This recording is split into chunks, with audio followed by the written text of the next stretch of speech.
the point of the whole sporting idea and the rules and regulations and all that stuff is that you hand out continuous penalties to everybody making the same mistake or doing the same thing. And ultimately, if we have more incidences just like this, we should be handing out the same penalty.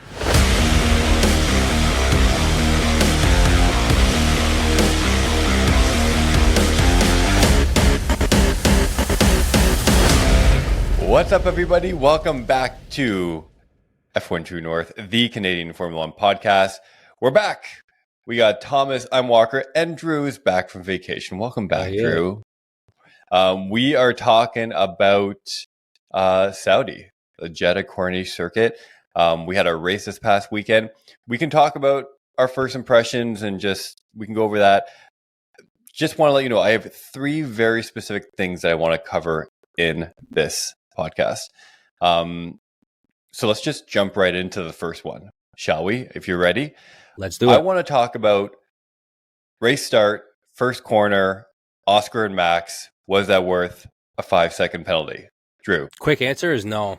I want to shit all over Max. I always want to, but he held it together so well. He got the message from GP saying that he got that 5-second penalty, and they figured that out pretty quick. I think it was by lap 5. I don't even think the safety car had ended before they figured out that he was getting that 5-second penalty. And to be honest, I've been watching F1 for a while now, and they've been given a lot of leeway on first lap kind of incidences like that. And could I have seen him give track position back or something like that? I just don't think it warranted the 5-second penalty because with how competitive all those top teams are, taking a 5-second penalty in the pits before anyone touches the car for a tire change, I just think that it was justice unserved. I think at this point, man. Don't know. I think the 5-second penalty was definitely warranted. From the looks of it and everything, it looked like it was Piastri's corner, and Max, Piastri didn't push him off or anything like that. I think it was fair game for a racing incident, but I think it was a well-deserved 5-second penalty. So I'm with FIA on this one, and I think he did have to get that penalty. I think that was a fair move by the FIA. Interesting. So here's a question, follow-up to both of you. If it was Oscar and anyone else, would there be a penalty? If that was Charles or George in that second car, would there be a penalty? Walker, I know where you're going with this, and I can kind of see, and I like what direction you're going in, because I think, I don't know if it's the FIA or if, the governing bodies or whatever they're trying to do is make it look like they're not trying to favor Max in any capacity. If that's what they're trying to do and be are they going too hard in the other direction? Are they saying oh, well, Max got a lot of free passes in the past. Maybe now we're going to penalize him more than we would have any other driver. I want to say yes. I think handing out this penalty to Max is just giving a blanket, the point of the whole sporting idea and the rules and regulations and all that stuff is that you hand out continuous penalties to everybody making the same mistake or doing the same thing. And ultimately, if we have more incidences just like this, we should be handing out the same penalty. Do I think that, this is the start of something? Maybe. They used to like I said earlier, they used to let a lot of first lap stuff go because those first corners can get very hectic. You know what I mean? And especially in Saudi with that long straight. And I listen, do I think that Oscar or Max had that inside corner, man? When those guys are driving in there at 100 and something miles an hour, it's hard to say at those exact seconds who had the corner, whatever. Max didn't have anywhere to go. He had to go off. Did he have to go off and cut the corner that hard? Did he try to stay on? No. Did Oscar do everything he could to stay on? Absolutely. Would I have preferred this over a collision? 100%. You know what I mean? I don't want those guys crashing and ruining the whole race. We already had Yuki and Gasly in the back tagging each other up on that first corner. You know what I mean? So I don't know. I just think that, to answer your question more directly, do I think that anybody else, if it was anyone else in Oscar into that first corner, would have got the penalty? Let me answer. I hope so. I hope that everyone else would have got the same penalty because that's the point of rules and regulations. But you still think that it wasn't that penalty wasn't warranted given that corner and what happened? No, not at all. I'm just saying you don't that think it was a valid penalty. You just think that they would have given it to anyone. Correct. Okay. All right. Yeah. I think they're just trying to set a precedent for the first corners or whatever they're trying to do. And I'm okay with it, but just keep doing it. Don't pick and choose when you do it. So Thomas, Same penalty if Max is not involved? I'd say it would be the same exact penalty, same outcome, and everything would be the exact same thing, yes. Interesting. So here's my take on that first corner incident. At first I saw it, I was watching live, and I was like, oh yeah, 100%, right? That's a penalty, gained an advantage, case closed, right? And then you start seeing more replays, and you start seeing more angles, and you start seeing the onboards. And I don't think it's as clear cut as I thought it was originally. And essentially what I think happened is I think Max got outmaxed by Oscar, because that is a Max move. You go into the corner, you barely make it. You make it so you stay on the track, but you give the other car absolutely zero room to make that corner. And Max has done that countless times, whether it's like against Lando, there's been incidents against Lewis, Charles, whoever, it doesn't matter, right? He's done this. This is his move where he makes a corner barely and doesn't give the other person enough room to go. And then they inevitably give the place back because they don't want that penalty. And I think that's what happened. But I do think, the second part I want to talk about is kind of like the media portrayal of Max. Derek in the Discord, shout out the Discord, great community, come join us, link in the bio. He was talking about the media portrayal of Max and that incident, and we've talked a lot about that. I'm going to move on to that in a second. But really, I think I'm not sure if that was a well-deserved 5-second penalty, given how Oscar took that corner, and given that, it was his choice to also give him no room on it. Sure. And I think, you said it perfectly. It was so eloquent, Walker. Max got outmaxed. That was it. That's the best way to say it. Because Max has done that 1,000 times, and then he's been on the radio saying, "Oh, give me that place back." We've seen this 1,000 countless times, and I think that nails it. That sums it up perfectly. Max got outmaxed. Yeah, and we've been super critical of Max for doing that, 100%. Of not racing, what we would consider fairly, of not giving enough space, of kind of like these dirty tactics. But no one made that assertion against Oscar, and I think that's just a result of kind of people's lived experience with Oscar versus Max, and like the what's the word I'm looking for? Like public reputation, like the reputation that he's kind of established for himself over the years in Formula One. Sure. I think that people are willing to give Oscar a little bit more grace because Oscar's been a more graceful guy than Max has. You know what I mean? Max was a bit of a whiny baby for a lot of it. And, people were just kind of not in the mood for it. And, and then when he started crying wolf, people weren't having it. And so, yeah, he kind of made his own bed, I think, over the first couple of years. And then especially with his reactions to kind of how he treated Checo in a lot of those situations about, giving places back, where I think Oscar, when given team orders and stuff with Lando, has played ball, whether it was in his favor or not. He's been very team oriented. And I think that speaks to character. And you know what? To that point, Walker, I think that's a great point. Nobody said anything about Oscar. It's all been like, oh, did Max deserve the penalty? No one said, well, that was dirty driving from Oscar. I haven't heard that once. Mm-hmm. I think that says a lot. So sticking with Max, and considering that we've been, again, on the show and myself personally, critical of some of his behavior in the past, given how he's driving this year, given how he's driven the last couple of years, does he still deserve that rep? I think he's outgrowing it. I think very slowly Max is. It was funny. I bring my wife up a lot here, but we watch the race together. It's something that we do. And, she even said at the end of this race, she's like, I'm hating Max a lot less. He's just I don't know if dad mode's coming out or his whole race dynamics change, but you can kind of just see. It was in the cool down room when Charles and Oscar were in the cool down room with him, and you can just tell that Max is just there to drive. People are asking him oh, are you excited to be a father? And he's like, can you just ask me questions about racing? I'll do my job, you do your job. Yes, I'm having a kid that's gonna be sweet.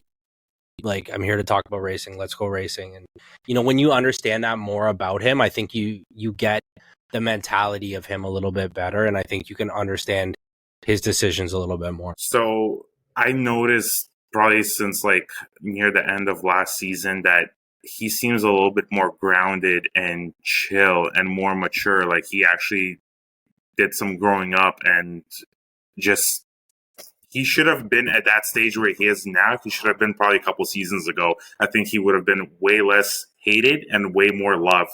So he definitely improved. He's way more chill.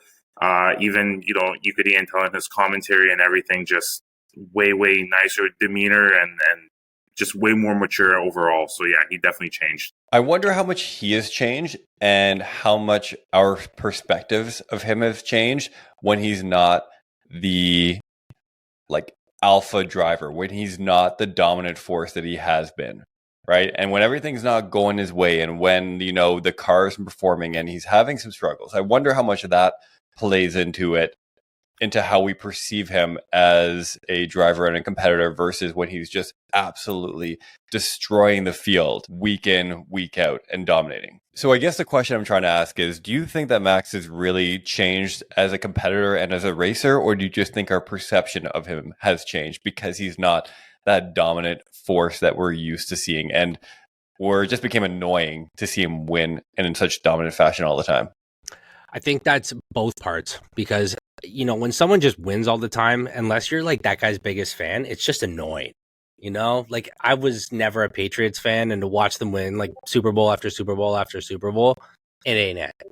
So, yeah, I think that's a big portion of it. Do I think that like drivers just mature? Sure. Max is like, well into Formula One. He's won his championships. Like he's a great racer. It's not a question about it. But to your point too, when he doesn't have the dominant car anymore and he's not winning races by 25, 30 seconds, do you remember when we used to do that? The over under on like how many seconds Max was going to win by? Like it wasn't whether he was going to win. It was how many seconds he was going to win by. Like that's kind of, part and parcel of like what our perception of him is. And like when he used to complain about stuff, you're like, dude, what are you complaining about? And now when you see him driving and like he has legitimate complaints about his car or this or the balance or brakes or I can't do this, I'm more likely to hear him out now. Like it's not crying wolf anymore. It's just like, okay, like maybe this guy's got problems. And like, I'm going to be honest, he's winning and losing gracefully. Like you don't hear him complaining like, oh, my car sucked. These guys aren't delivering me what, you know what I mean? Like he's like, hey man, listen, I'm going out and I'm doing the best I can. And, he's put some absolutely incredible laps in to get pole and, scrapping together podiums and race wins. So like, as far as I'm concerned, Max is a fantastic driver and he's been doing his absolute best with what he's got. And, my perception of him is changing slowly. Like, will he ever be my favorite racer? Hell nah. But I think he's an all right guy. He'll be all right. That was such a wild time to be an F1 fan where you were just like figuring out the over under on how many seconds he would win by. It seems distant at this point, but it wasn't that long ago where there's that level. It was, a year ago this time, like they were gapping the field by those large margins. And it's just, Correct. McLaren caught up near the end and Ferrari caught up near the end. So we have obviously the penalty. The other part of it that I wasn't fully aware of, and I mentioned Derek brought this up in the Discord, was about, I guess, like F1 media or whoever is in charge of the broadcast kind of essentially making shit up. Yeah, doctoring the team radio. Like the team radio. I don't know how true this is. I think you said you want to see the receipts on that, but it doesn't seem like it would be out of character either. No, that's why I say I want to see the receipts. And like just before we press record on this podcast, I went to the F1 channel's like race highlights, and that section was in it. And I like slowed it down, and just the cadence of him talking. I don't know what he said, but there was a word in there that effing could have totally fit in there. And like it wasn't out of character for him to say, oh, that's just effing lovely. It was just something lovely. There was an adjective in there. They bleeped it out. I don't know if it started with an F. I have no idea. But, I wouldn't put it past him. Especially like, what is the FIA handing out fines? He doesn't give a shit. He didn't care. You know what I mean? I don't know. Yeah, but I guess the overarching point is that like, do I like the FIA manipulating it? And the fact that we don't believe it is the problem. Like the fact that we're actually questioning the FIA, like 2-3 years ago, we would have never questioned the FIA, right? And like, are they just starting something? Is Liberty Entertainment kind of coercing them into saying like, hey, how can we make this a little bit more spicy? Can we, because now that there's new FIA rules about swearing and all that kind of stuff, like, can we build a storyline here for Drive to Survive, or can we build a storyline here more for entertainment than the reality of it? I don't care if he swears. He can do whatever he wants. Guy's in a car going 300 miles an hour. I don't give a shit what he does. But I don't condone, I think, the wild manipulation into making somebody, because I guess they're essentially trying to vilify him. If you want to break it down, like they're trying to give Max a certain look. Thomas? So, I'm so mixed and upset about this whole thing, just basically from watching Drive to Survive, how they weren't presenting the show honestly a little bit. They were creating this drama. And then the whole thing with the swearing came in, how you're not allowed to swear because it's, whatever, we're trying to make it more PG or whatever the case is, it should be role models.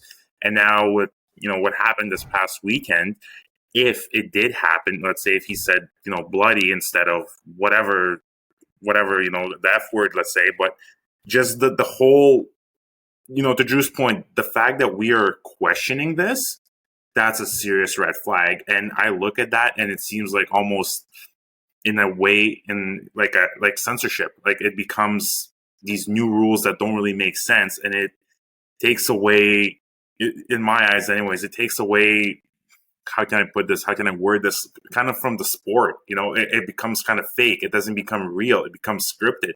And that's what I have a problem with.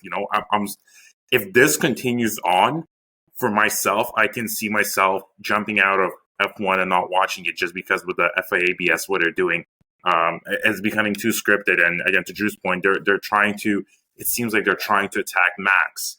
And that's not cool, right? It's something's going on, whether that's the president of FIA or Liberty Media, but something needs to change there. And not just us that are noticing, but fans are starting to notice that too. And they're not very too happy or pleased with this situation, what's going on. It's not dissimilar to what we talked about a few weeks ago when I forget it was China or Suzuka, where they played a portion of Hamilton's message about letting Charles go by, right? And they played the portion where he was like, no, I'm not letting him go by. He has to catch me first, et cetera, et cetera. There's this whole storm. And it was only when Fred Vasseur kind of called him out being like, that's not what happened.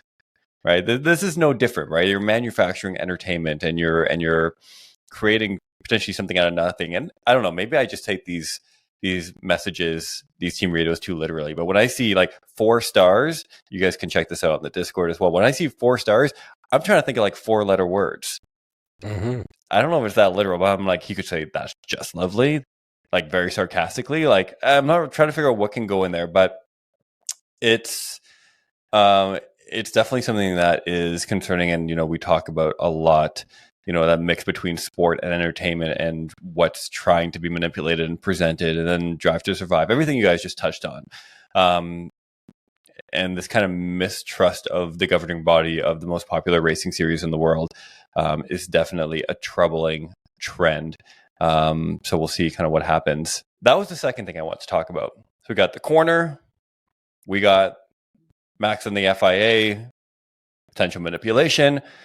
Third thing I want to touch on this week is I want to touch on Hamilton. I want to talk about Lewis a little bit because I don't know what to believe. And, one fanboy to another, Drew, this is kind of breaking my heart a little bit. And I don't know if we're ever going to see the same kind of dominant performance out of him that we are used to or wanting to see, because he does not seem to be getting along with, he hasn't got along with this entire generation of car, to be honest. But I don't know. It's just the sound clips coming out of him do not seem bright and optimistic. Which is so wild, because we had that sprint race and he dominated, was winning by 4 seconds. Where did that come from? That just reignited my whole hope for Lewis Hamilton. But you're right, man. To your point, he just sounds so defeated, and I'm nervous that he's just not gonna get that spark back, that same spark that Fernando seems to just not be letting go. And I've seen him on the cover of Vogue. Is he just getting distracted? Are there too many other things in his world that are going on that he's just not into this racing thing anymore? The fall from grace at Mercedes. And now he's at Ferrari, hoping it was going to boost it. And, he obviously we're a handful of races in before making these judgments or whatever. Charles has had a long time at Ferrari to get comfortable in that car. And but to your point again, Walker, though, he hasn't looked very comfortable in any car this generation, and that's sad. And I've watched Lewis, be an immediate icon and hero for me in the Formula One space, and I obviously want him to see him do well, but he's just struggle busing. He's got a ticket on that struggle bus, and he can't seem to get off, and that's it's too bad. It really is. So what I don't know if it was Fred Wasser or whoever, but basically people started speculating, he's washed up, he lost it, he's not into it. And, Fred came to his defense saying, no, he still has the passion and everything. And I really do hope that he truly still has the passion and that drive to go and win that championship, especially with Ferrari. Is he struggling? Yeah, he is. Was he struggling with Mercedes? Yeah. And it's hard to tell what it is. Maybe to your point, Drew, maybe there's just too much distractions in his life. He needs to maybe cut some stuff out or reschedule or something. But, how he jumped from Mercedes to Ferrari, yeah, there's going to be an adaptation period. Yes, he's going to have to learn. Now we're on race 5 or race 6 are approaching, and he still hasn't really got the grip of the car. It is a little bit concerning for sure. Am I going to write him off and say, that's it, he has no spark and he's washed up? No, I still think he's a great driver. I want to see him succeed. I want to see him win. I think he needs a little bit more time. And, unfortunately, that's one thing, especially him, giving his age and his career that he doesn't really have. Right? So he needs to fast. He needs to get a grip really fast, no pun intended. But, I really hope he works his magic or Ferrari help him out and keep supporting him. And I hope he gets that spark back and actually fights and competes for podiums. I feel like we're going through that time. I don't know if you guys can relate to this, like when you're a kid and you start to realize that your parents aren't perfect. And you're like, whoa, your eyes open and you're like, wow, like they're human too. Like they make mistakes and like they suck at certain things. It's like, I feel like I'm having that eye-opening experience right now because, it was like Mercedes, it was the car, it was the development, it was the R&D, it wasn't going, they weren't listening to his feedback. And now you're a Ferrari and you want to hold out hope. I still got hope, but it's hard to remain as like just unapologetically biased as I've been in the past, being like, come on, man, like where is it? Like just want to like charge your battery, like want to like wind them up a bit and just like watch them go, but it's just not there. So, we touched on, this generation of cars just has been one he's gotten along with, the ground effects, that style of driving and that type of downforce. I wonder how committed he is to this year's car, given how we started off, or if he's just waiting it out until you get new cars next year, new regs, new aero kind of philosophies around it, hoping that maybe that is a model and that's a type of car that he is going to be more naturally suited to driving. And that's the thing, though. That's dangerous to wait for that, right? Because, who knows if he's going to adapt to that car? Like, look at the adaptation to this regs, and, that didn't happen over the entire course of the regulations. He won a handful of races and, was struggling to get onto podiums. It hasn't been pretty. If you watched, Formula One in the last 2-3 years, Lewis Hamilton is not the greatest of all time, right? He's a mid-pack racer on the best day. Mm-hmm. And, that's not good. That's not what I started watching, right? I started watching, Lewis pulling off some crazy, crazy stuff back in 2015, 2016 or whenever I started. I guess it's been a better part of a decade now since I've been following Formula One. So, it's just sad, and it's sad to watch that happen. And to Thomas's point, I really don't think that Lewis has lost his spark. I just don't know if he has that skill set anymore. You can grow out of things, right? What I was good at when I was 22 years old is not something that I'm good at anymore. And things change, your body changes, you unadapt to things. Is this just a natural life cycle of a Formula One racer who is 40 now? Correct. Right? I mean, Alonso's got some fire under him, but he hasn't been performing particularly well the last few years. Correct. He had some flashes of brilliance. Like, is this just, can you not escape time? Or there's just certain things that you start to lose as you get older where you can't be competitive? I'm not sure. Sure. And then these young bucks come in. Yeah, go for it.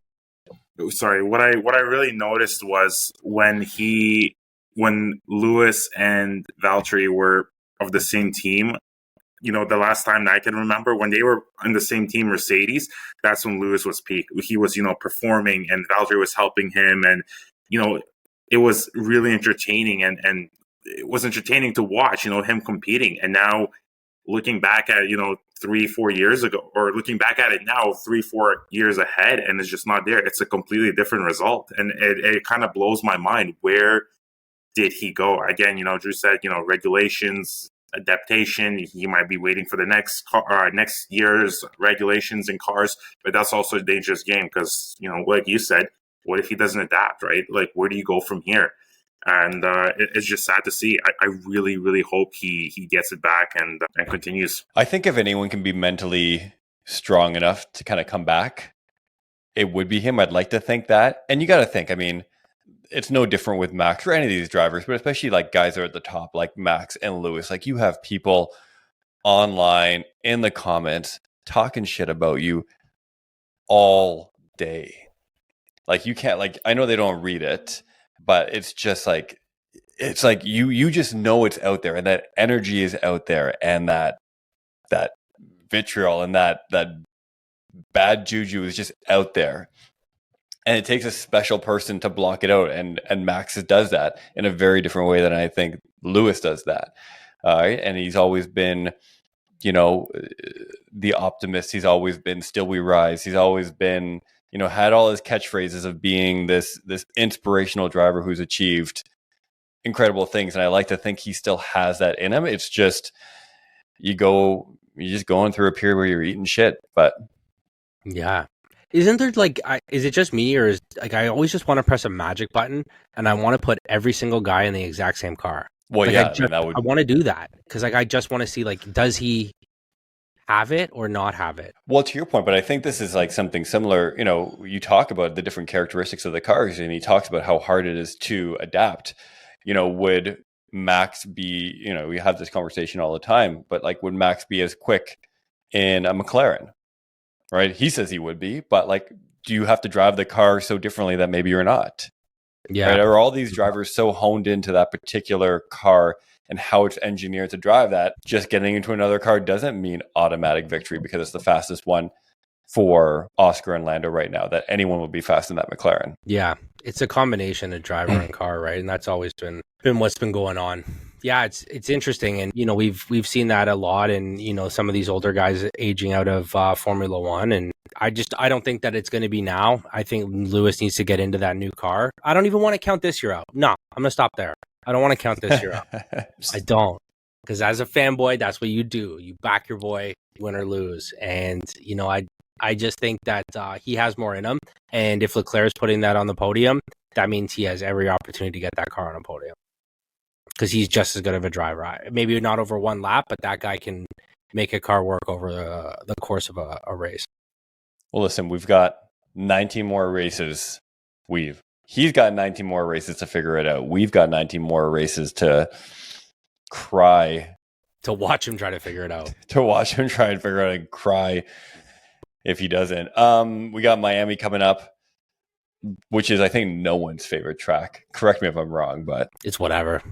It's whatever. It's Miami. Lando it's a got show. his first win there. That's all I remember about Miami. Exactly. Lando will be happy to get back there. Hopefully he will have a bit of a bounce back from his weekend, which was, in all intents and purposes, a decent weekend until he put it in the wall in Q1 or Q3, I should say. Yeah. He came back. That was wild. That's not a Lando move. No? Nah, that's not a Lando move. Not in qualies, man.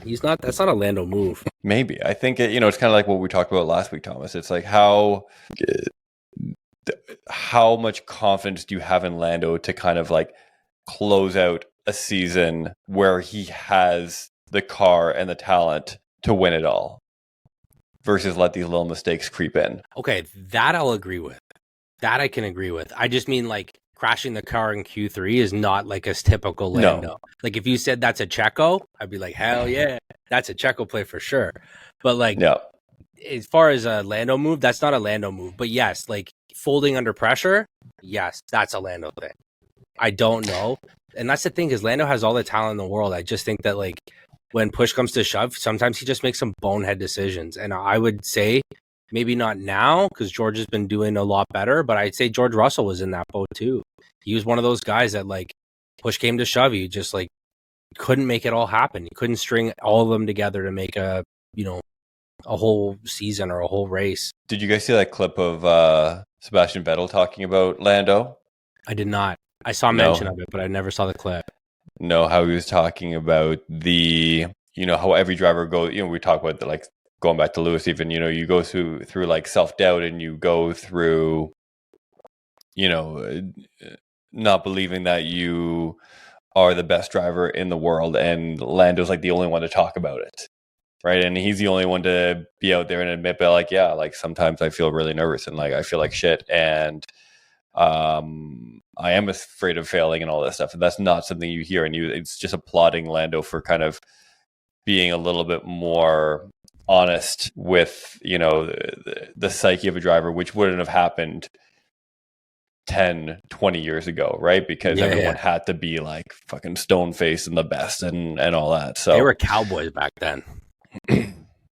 There were some cowboys back then. No, you're right though. But like if you look at the recent champions, man, like they all have this like stoicism about them that they can like put on a face and just get to it, And between Lewis and Max, has there ever been a champion besides Lewis and Max since I started watching Formula One? I don't know. I don't think so. It's either been Lewis or Max. Yeah. Anyways, the point is that like,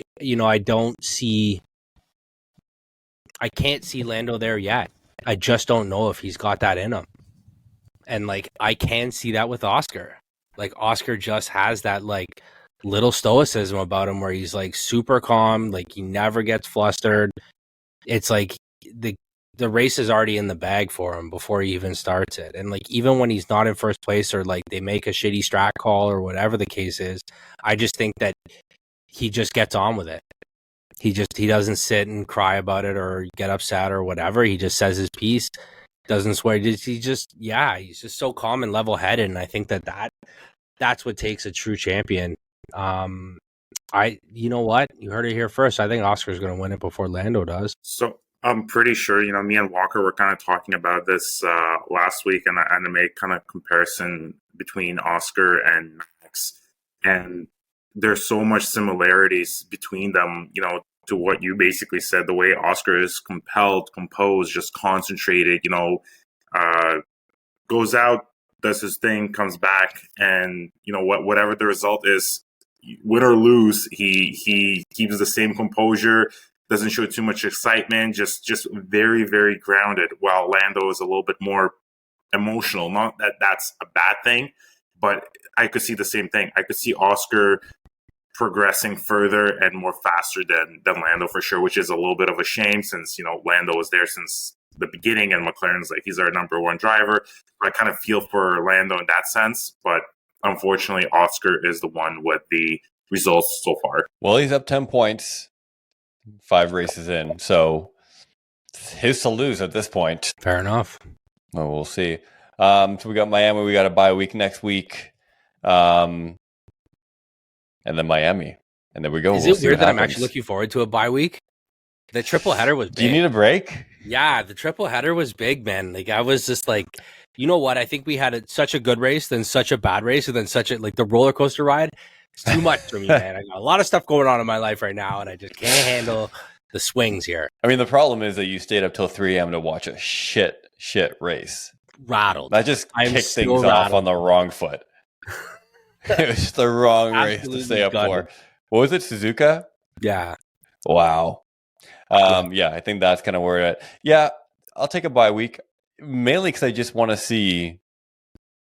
Selfishly, I want to see like Ferrari regroup and come back strong and just like kill it, which is probably not going to happen. But I'm holding out hope still because there you go.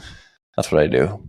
I thought, Walker, you want to see off week for some drama hopefully happening these next 2 weeks. For some what? I thought you wanted the off week to see if there's going to be any drama happening these next 2 weeks between the teams. What drama are you talking about? What am I missing? No, just drama, whatever might come up in those next 2 weeks. The miscellaneous F1 drama, Miscellaneous F1 drama. Sorry. Yeah, I'll look out for it. Well, you know what? Hopefully there's something, because we'll have something to talk about next week. There's always something to talk about. Something's going to happen. Absolutely. Absolutely. And that's why everyone listens to F1 True North, the Canadian Formula One podcast.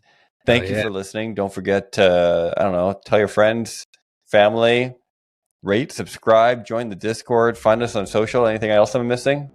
That's it, baby. There we go. We'll be back next week talking about something.